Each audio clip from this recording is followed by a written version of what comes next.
Malabar river cruise tourism പദ്ധതിയുടെ ഭാഗമായി കോടിക്കണക്കിന് രൂപ ചെലവഴിച്ച് മാഹി പുഴയുടെ തീരങ്ങൾ നിർമ്മിച്ച ബോട്ട് ജെട്ടികൾ വർഷങ്ങൾ പിന്നിട്ടിട്ടും ഉപയോഗശൂന്യമായി കിടക്കുന്നു.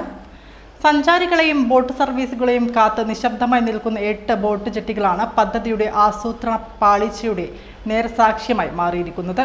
കേരളീയ വാസ്തുശൈലിയിലാണ് ജെട്ടികൾ നിർമ്മിച്ചിരിക്കുന്നത്. സൗരോർജ്ജ ലൈറ്റുകൾ, വിശ്രമ സൗകര്യങ്ങൾ, വലുതും ചെറുതുമായ ബോട്ടുകൾ സുരക്ഷിതമായി അടുപ്പിക്കുവാനുള്ള സംവിധാനങ്ങൾ ഉൾപ്പെടെ ആവശ്യമായ അടിസ്ഥാന സൗകര്യങ്ങളെല്ലാം ഒരുക്കിയിട്ടുണ്ടെങ്കിലും ഇവയൊന്നും ഇന്നുവരെ ജനങ്ങൾക്ക് പ്രയോജനപ്പെടുന്നില്ല. മാഹി പുഴയെ മലബാറിലെ പ്രധാന വിനോദസഞ്ചാര കേന്ദ്രമായി വികസിപ്പിക്കുക എന്ന ലക്ഷ്യത്തോടെയാണ് 2019 ന്യൂമാഹി മുതൽ പെരിങ്ങത്തൂർ വരെ ബോട്ട് ജെട്ടികളുടെ നിർമ്മാണം ആരംഭിച്ചത്. എന്നാൽ വർഷങ്ങൾ പിന്നിട്ടിട്ടും പദ്ധതി പൂർണ്ണതയിൽ എത്തിയിട്ടില്ല. മോന്താൽ ബോട്ട് ജെട്ടി ഉദ്ഘാടനം ചെയ്തെങ്കിലും പിന്നീട് പ്രവർത്തനം നിലച്ചു.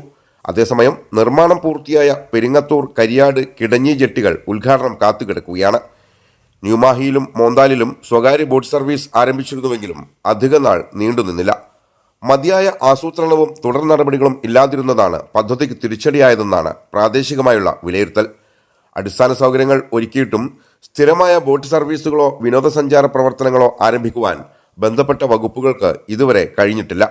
കണ്ണൂർ, കോഴിക്കോട് ജില്ലകളിലെ നദീപാതകളെ വിനോദസഞ്ചാര മേഖലയുമായി ബന്ധിപ്പിക്കുക, ഹൗസ് ബോട്ടുകൾ, സ്പീഡ് ബോട്ടുകൾ, യാത്രാ ബോട്ടുകൾ എന്നിവയ്ക്ക് അനുയോജ്യമായ സൗകര്യങ്ങൾ ഒരുക്കുക, നദീതീര ഗ്രാമങ്ങളെയും പൈതൃക കേന്ദ്രങ്ങളെയും പ്രകൃതി മനോഹര പ്രദേശങ്ങളെയും ടൂറിസം ഭൂപടത്തിൽ ഇടം നേടിക്കുക, പ്രാദേശിക ജനങ്ങൾക്ക് തൊഴിലും വരുമാനവും സൃഷ്ടിക്കുക തുടങ്ങി മഹത്തായ ലക്ഷ്യങ്ങളോടെയാണ് മലബാർ റിവർ ക്രൂസ് ടൂറിസം പദ്ധതി വിഭാവനം ചെയ്തത്.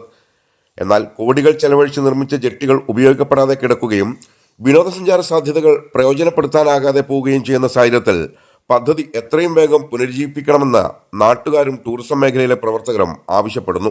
അടിസ്ഥാന സൗകര്യങ്ങൾ മാത്രം നിർമ്മിക്കുന്നതിൽ ഒതുങ്ങാതെ സ്ഥിരമായ ബോട്ട് സർവീസുകളും സമഗ്രമായ ടൂറിസം വികസന പദ്ധതികളും നടപ്പിലാക്കിയാൽ മാത്രമേ മാഹിപ്പുഴയിലെ റിവർ ക്രൂസ് പദ്ധതി യഥാർത്ഥ ലക്ഷ്യത്തിൽ എത്തുകയുള്ളൂ.